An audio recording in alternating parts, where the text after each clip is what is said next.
Now we are going to start with the compounds of calcium, which is an alkaline earth metal, you know that. So the first basic compound which we are going to study about calcium is the calcium oxide. So what is the chemical name for it? It is a calcium oxide. Otherwise we have a common name too, that is, it is called as lime. What is the common name for it? The common name for calcium oxide is lime. So the first thing is that how we can prepare the lime. So we can prepare the lime by using the limestone. As you know that limestone is CaCO3. So you need to heat it approximately around temperature 1270 Kelvin. It may vary from 1000 to 1270, but not less than that and not more than that. And what is the reason we are going to discuss here? So that means you can heat it in a given temperature range ranging from 1000 to 1270, and it decomposes, and on decomposition it forms lime and carbon dioxide. Lime and carbon dioxide. So one thing you need to do, one thing you need to take care in this reaction, it's that as soon as this carbon dioxide is formed, it has to be removed. The reason being because if it is not removed, it will combine with this calcium oxide and the reaction will occur in a backward manner and it will form calcium carbonate. So the first precaution you need to take is just remove the carbon dioxide as soon as it is formed in order to prevent the reversible reaction. The second important thing for this reaction is that temperature should not allow to rise more than 1270 Kelvin. The temperature should not be allowed to rise beyond 1270 Kelvin. The reason being because if the temperature rises, then what happens? This lime combines with the silica, that is the impurity present in this calcium carbonate. It combines with silica in order to form calcium silicate. So that means we were looking for calcium oxide, but if the temperature will exceed that, so instead of calcium oxide you will get calcium silicate, which we are not looking for actually. So that means we need to take care of the temperature, because like if it is less than 1000 the reaction won't occur, but if it is more than 1270 then it will form calcium silicate. So you need to take care of the temperature, that it should remain between the 1000 to 1270 Kelvin, not less than that and not more than that. And moreover, you need to remove CO2 as soon as it is formed. The reason you are aware now. So if we talk about properties, that how this lime looks like. So it is a white crystalline solid. How it looks like? It is the crystal, it is in a crystal form, and what is the color for the crystal? It is white in color. Second thing is that when exposed to atmosphere, it causes certain reactions. You know that in atmosphere moisture is present and carbon dioxide is present, and along with that we have many other gases also. But the lime actually reacts with moisture very fast and it reacts with carbon dioxide also. So what happens? When it reacts with moisture present in atmosphere, it gives rise to calcium hydroxide. And moreover, we know that it reacts with, as I told you, it reacts with carbon dioxide also. So when it reacts with carbon dioxide, it forms calcium carbonate. So that means when it is exposed to atmosphere, it combines with the moisture and carbon dioxide present in the air, giving rise to calcium hydroxide, which is called as slaked lime, and limestone, which is calcium carbonate. So this is the reaction when it is exposed to the air. Third is that its property, then when it is heated in oxyhydrogen flame, that means when we heat it in oxyhydrogen flame, it emits a brilliant white light. And we have a certain name also for that light, that is called as lime light. So this question you may get for 1 mark, that what is lime light? So you should know that whenever lime is burned in oxyhydrogen flame, it emits a white brilliant light, which is called as lime light. That means it is a light of lime, so that is called as lime light. And moreover, how the calcium oxide is formed, it occurs in hard lumps.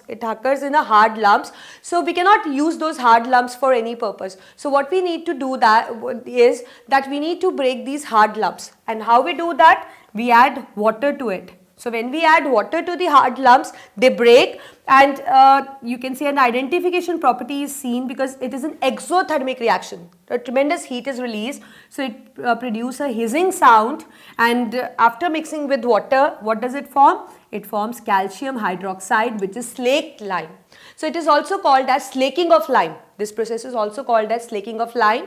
So if you get a question that what is slaking of lime, so you are going to write that the lime which we get from this reaction occur in a hard lump. So we need to break those hard lumps. So how we do? We add water, and adding water to the hard lumps is something called as slaking of lime, because it results in the calcium hydroxide, which is a slaked lime.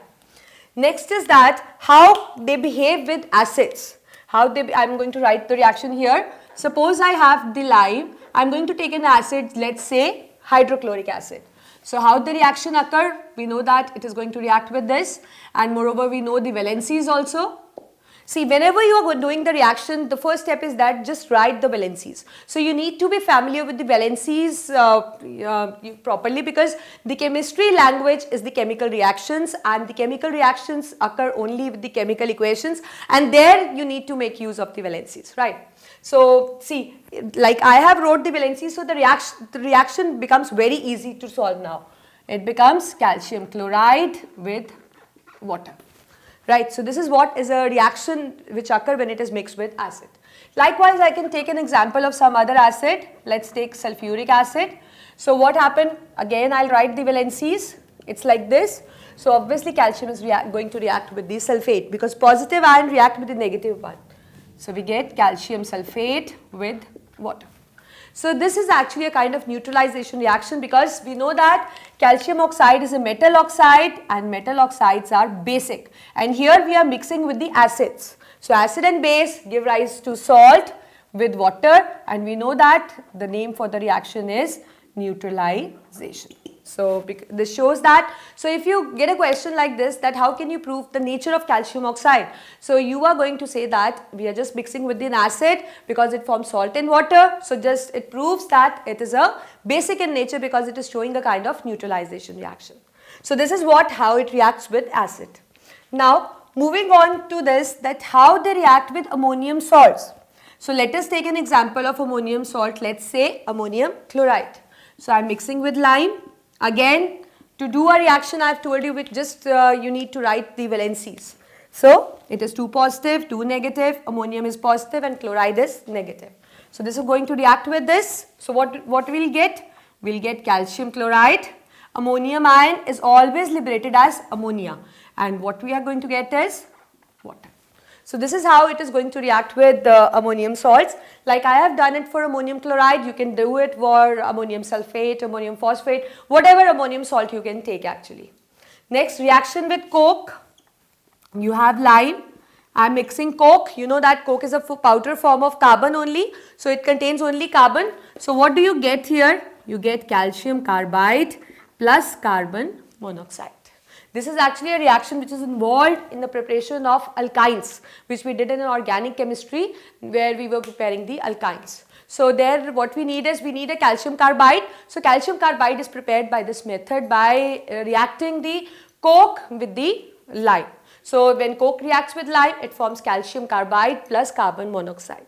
So I think you know much about lime now. So you know that where this lime is being used. It is used as a flux in metallurgy. It is used in making cement, glass and many other materials. And moreover, you can see that it gives rise to an organic, it is obviously an organic compound, it is obviously a main compound used in a lab, that is the lime. And moreover, I told you that it is a lime light also, and you can see that it can remove the moisture also. So it can actually use in drying up the gases, or wherever we need to remove the moisture, it can be used because it acts as a drying agent. So I think you got it, that where it is being used, flux in metallurgy, drying agent, it is used for drying anything where you need to remove the moisture. It is used in the preparation of limestone, and moreover, as I told you, it is used in the manufacturing of cement, glass and many other materials. And moreover, it is a compound which is used in generally used in a lab in preparing many other compounds also. So this is all about the lime, that is the calcium oxide, CaO.